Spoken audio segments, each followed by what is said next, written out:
What is up, Mini Gang? It's Mini Producer, and I'm back with another video, and we're gonna get deep into it. Pause. So we're gonna talk about something that I've been wanting to make videos about, and I haven't, and here we are today. So I want to talk about being a creator, influencer, producer, or whatever, that has a disability, because I feel like it's something that's important to talk about, and I don't really see a lot of people speak on it. And my experience is different than a lot of my peers, especially, just people that I know. Like, my journey is different. And that's in general, like, everyone's journey is different. But I digress. So, let's start with this. If y'all can't notice, I am 6 feet tall. No, I'm just kidding. So if y'all can't notice, I'm a little person, and I'm also in a power wheelchair. This is not a game chair. People seem to think that this is a game chair. This is a power chair because I cannot walk. This is not sponsored, okay? Like, I actually need this. So anyway, and I also have autism. I got a lot of things, honestly. It's like a grab bag of disabilities, you know what I'm saying? So just take them out and choose your pick. So I got a lot going on. It feels like, and also kind of reality. Anyway, so the physical component, though, is more so what is obviously, like, more noticeable to people, and more so what, like, I don't want to say hinders, but definitely affects a lot of things in my daily life. So let's start with one of them. Advertising. Okay, if y'all don't know, I went viral, and I pride myself in this. I went viral for an ad, y'all. I did a beat pack. It was a great beat pack, great times, and it went viral. But Facebook has been notorious for shutting my stuff down. I'm talking about, like, for no reason. I would run the same type of ads as, like, people I knew and my friends, and my stuff would be the one to get shut down.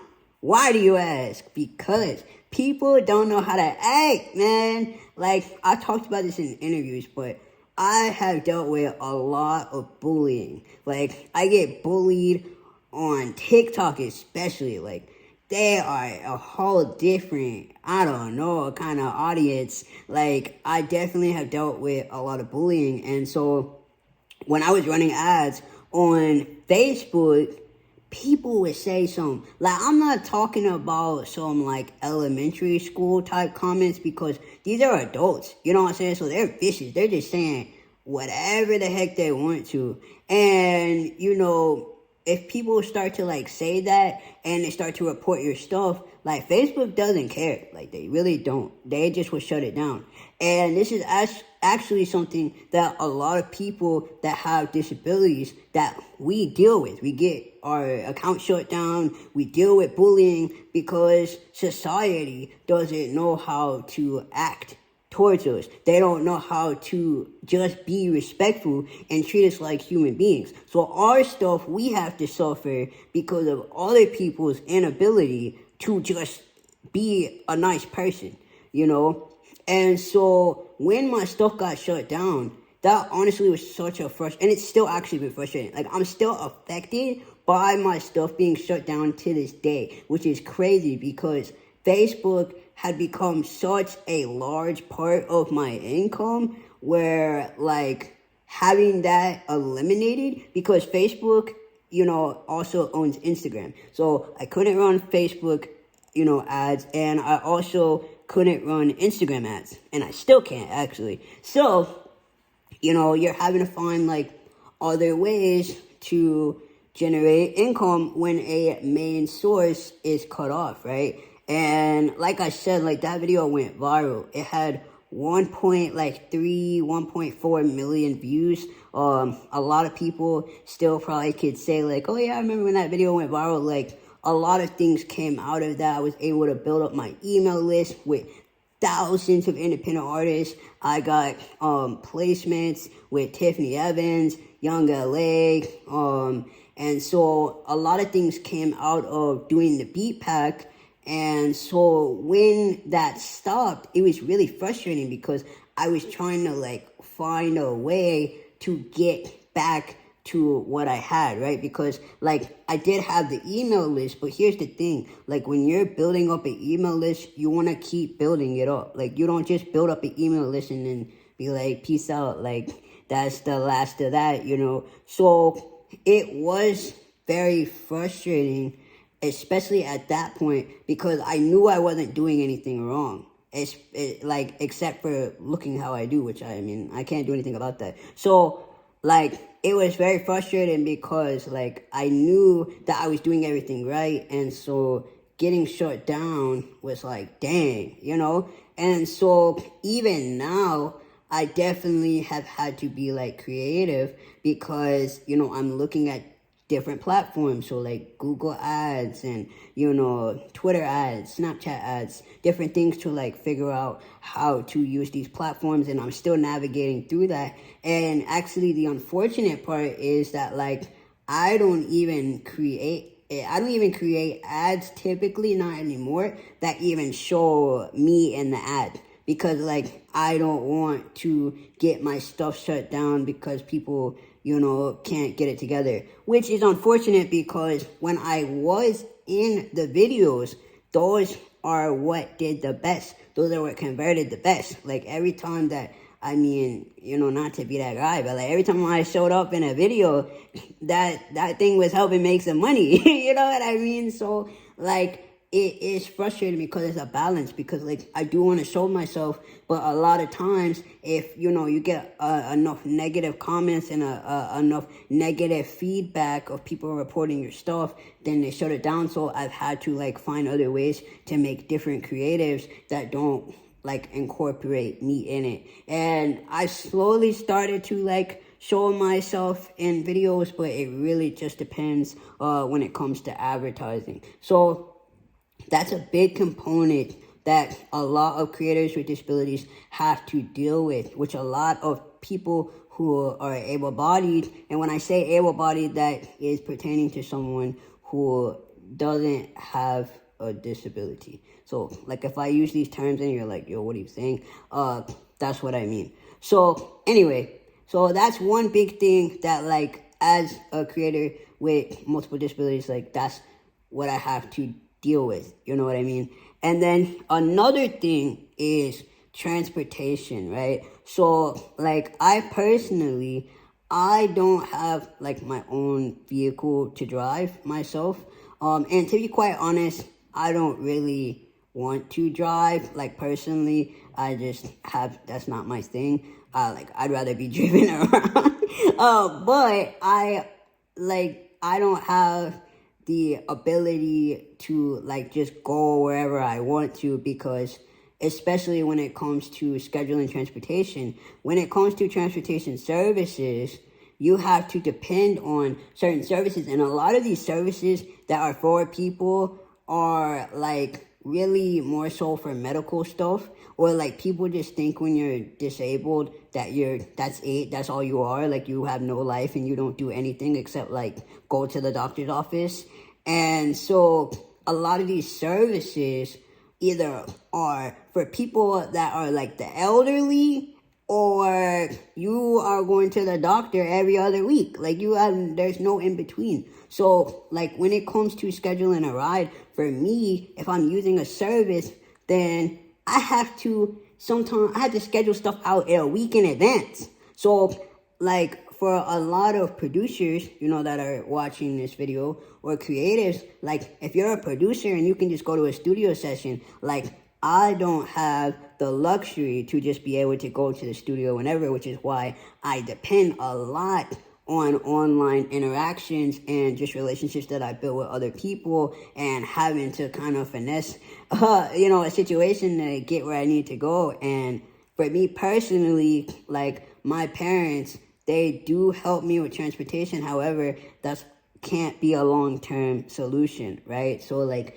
we have a wheelchair accessible van, but it's really old.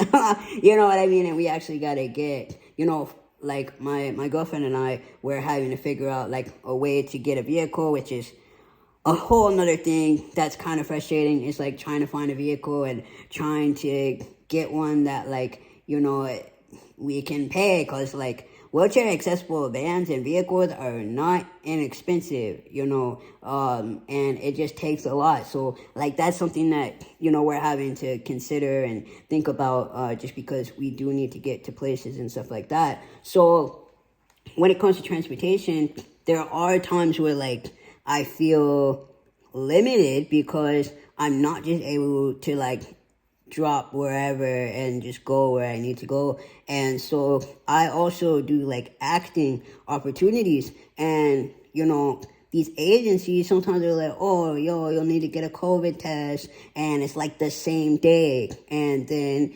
the audition, or sometimes you don't even have to audition, you just have to show up, and it's this day. And so I'm having to like coordinate, and sometimes I just have to pass up the opportunity because I can't get a ride to get a COVID test that same day. You know what I mean? And I have to give like a 24-hour notice to my parents, especially because, like I said, like transportation services, you can't schedule a ride 24 hours in advance. They're not picking you up the next day. You gotta schedule that thing out. Okay, so, it can be very frustrating, which is like what a lot of creators I noticed, like, and that's why I'm talking about it. They don't really talk about it, those things, you know what I mean? And maybe because it's like social media, maybe you're not trying to seem like, everything's down in the dumps and like stuff is hard, but it's just a reality. You know what I mean? Like,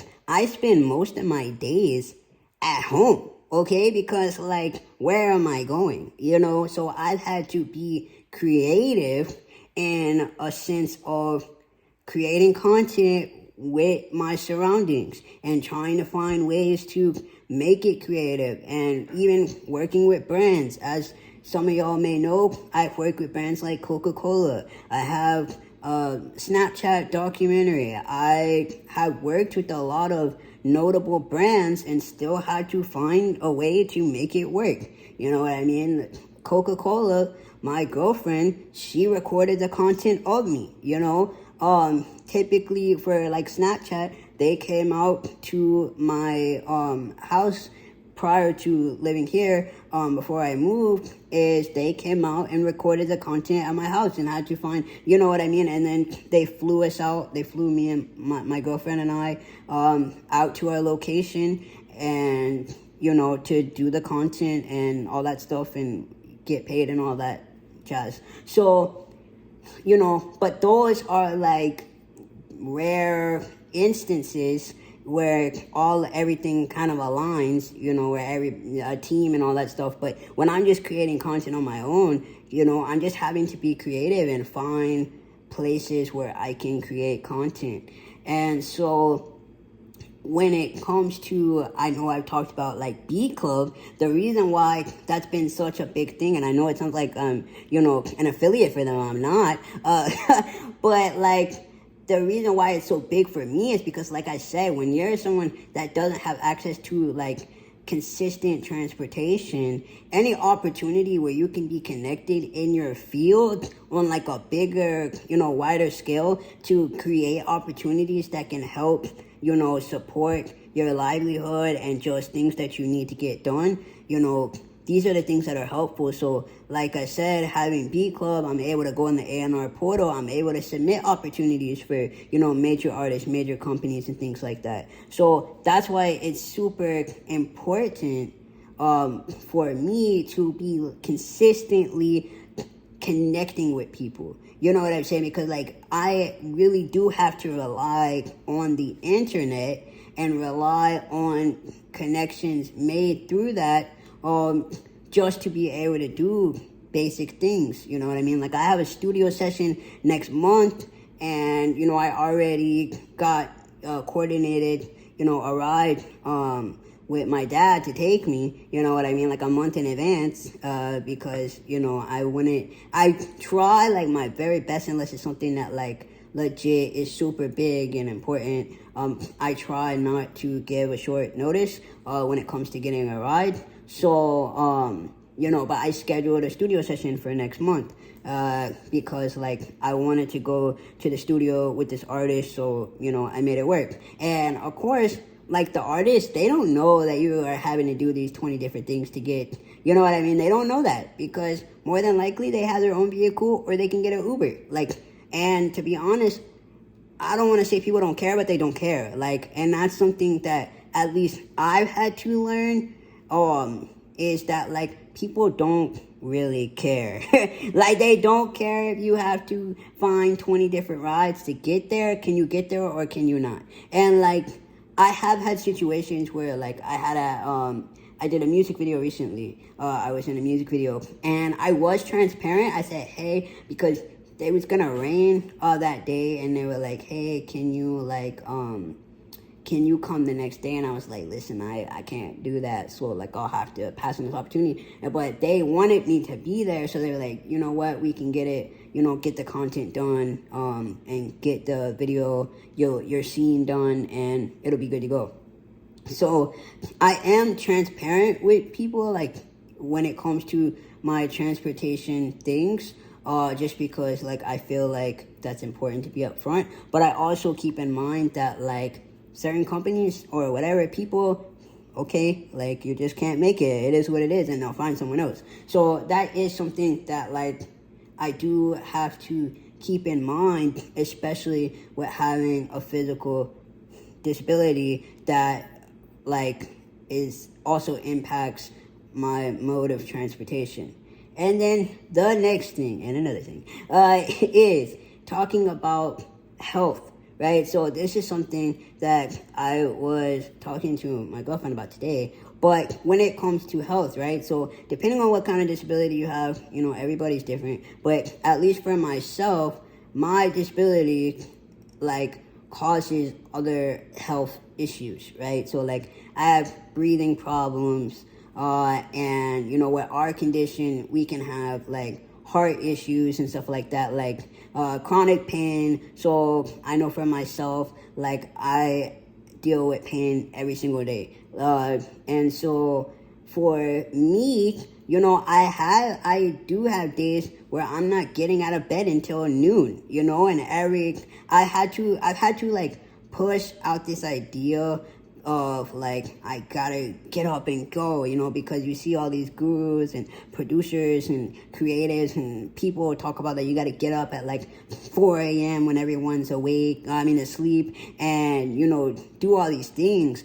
And when you're someone who deals with health problems, that's sometimes just not feasible. And I have had to get to a point of being okay with taking time or resting or saying no to things because I physically just can't do it, or those types of things. And that is tough because I am very much a go person. I feel like I was raised in a way which you could say is like good or bad or indifferent, but I feel like the way that I was raised was kind of just to like push through. And so I think that like with that pushing through, there have been instances where I haven't really like addressed and taken care of when I actually need to recharge or like take a break, or like I just can't do it.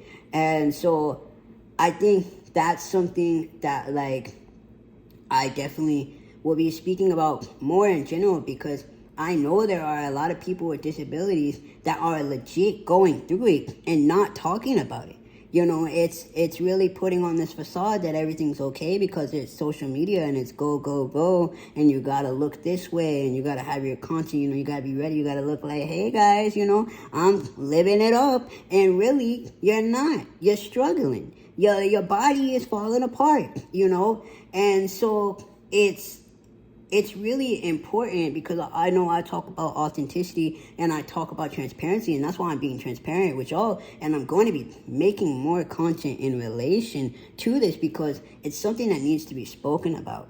Because like there are days, like I said, where I'll get up at noon and have to motivate myself, to make content, or I have things on the agenda, like content that I have to make for certain things that I'm a part of, and I just have to like, okay, it's time to get it. And so even for myself, like, I also have to give myself this reality check too, that, like, due to the fact that my condition progresses, my timeline may not be as long as someone else who is doing the same thing as me, right? So, like, these are things that I have to consider. Like, I have hearing loss. I wear hearing aids. And I'm gonna be honest with you, I haven't been wearing them like that. But, but I do have hearing aids, and, that I utilize. And, with that, because I do have hearing loss, like, again, as my hearing declines, you know what I mean? That's something else that will have to be addressed, and something that I even think about now, because I produce music, you know what I mean? So I have to think about, like, okay, what will that look like if I can't hear, to this degree anymore? Like, what will that look like? You know what I mean? So these are things that I have to consider, when it comes to being a person that has a disability and navigating, especially through these industries, entertainment, music, and stuff like that. And so that's something that's been really, like, interesting, because there aren't really a lot of examples that I've just started seeing, but, like, I didn't see, especially when I first started, like, I didn't see a lot of people that look like me. And even for my late mentor, Simon Illa, who he passed away on January 1st of this year, he was my greatest example when it came to someone who looked like me, who had the same disorder as me, physical disorder, and he was doing a lot of the things that I wanted to do.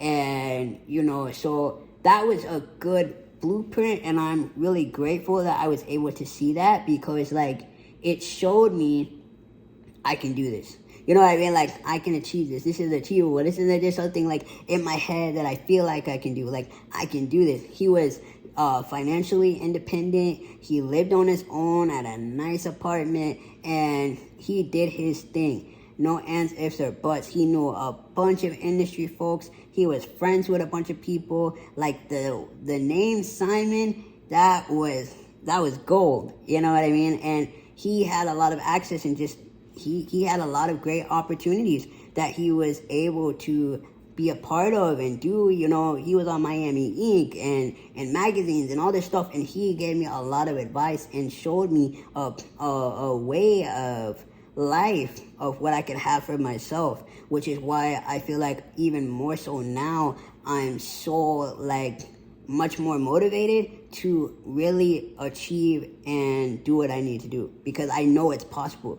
I know that it's just, like, I gotta be the, want to put in the work and make it happen for myself. So these are some of the things that I definitely deal with. And then the last thing that I want to talk about is in relating to autism. So, as I've spoken about in some content, like, not a bunch, I know, but, like, in some content, I have told y'all that I was diagnosed with autism last year.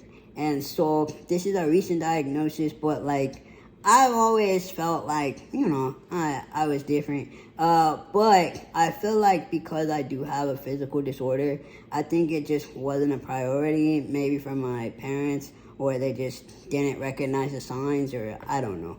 But, like, being diagnosed with autism is interesting because, like, all the things that I've been doing my whole life, now I just have a name for what the heck is going on.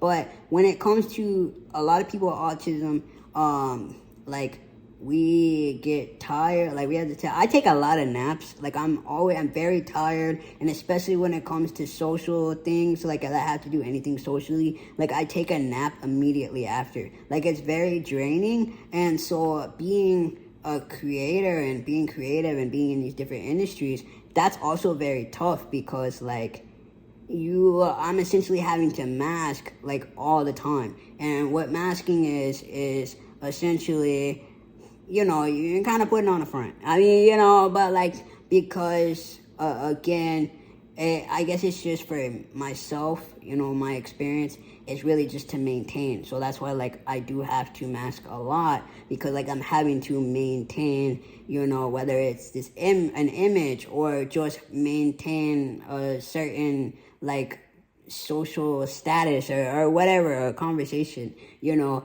so like, it's interesting because people see me and they're like, oh, yo, he's so hype, he's so good, with interviews and, like, conversations and stuff. And what people don't know is it's actually very difficult for me to, like, do all of that, you know what I mean? And so, like, even with eye contact, like, a lot of people that have autism sometimes have problems, like, have trouble with eye contact, which I definitely do. Like, I don't look people in the eye. Like, it hurts my head physically to, like, look people in the eye. So I have to, like, do strategies of, like, finding a point on the wall or something to, like, look like I'm looking at you in the face. And so these are some of the things that I have to, like, navigate through. And with having autism especially, I feel like having autism is one of those disorders that people don't really take seriously. And especially, me also being Black and having autism, that's a whole nother layer of, like, things to deal with, because just culturally, there are just certain things that I feel like in the Black community we don't really talk about and don't really address. So, especially when it comes to being Black and autistic, that's just a whole nother, video. But, these are some of the things that I have to deal with and navigate through. And all of this is to say, this is not one of those, oh, woe is me, like, pity me, whatever kind of stories. But this is just reality. This is my reality. And these are the things that I have to navigate through. And, this is just my life. You know what I mean? So I feel like as a person with a disability, I feel like it's important to talk about these things, because this is our life. I feel like a lot of times society makes it seem like, when a disabled person shares their story, like they're trying to get some pity, and that is just not the case. You're just sharing your story. And also, another thing, stop saying that dang special needs. If you get to the end, if you get to this point in the video, stop saying that.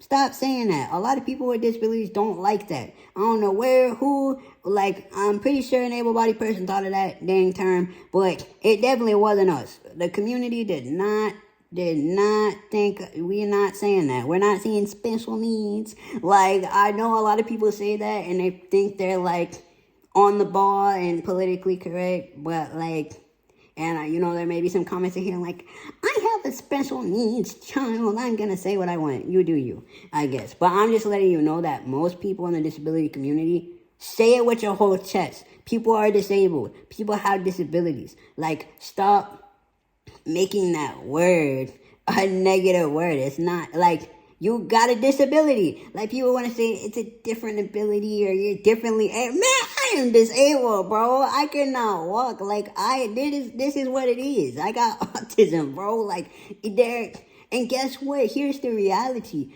Like, your disability can disable you in certain ways. It's just a fact of life. You know what I mean? But it doesn't mean, like, your life is over, or like you just think that, hope is gone. But it's just the reality. I'm disabled and I'm proud of it. It is what it is. I'm here. There's nothing I can do about it. I can't change. People want to say, oh, if you could have a cure, like, would you?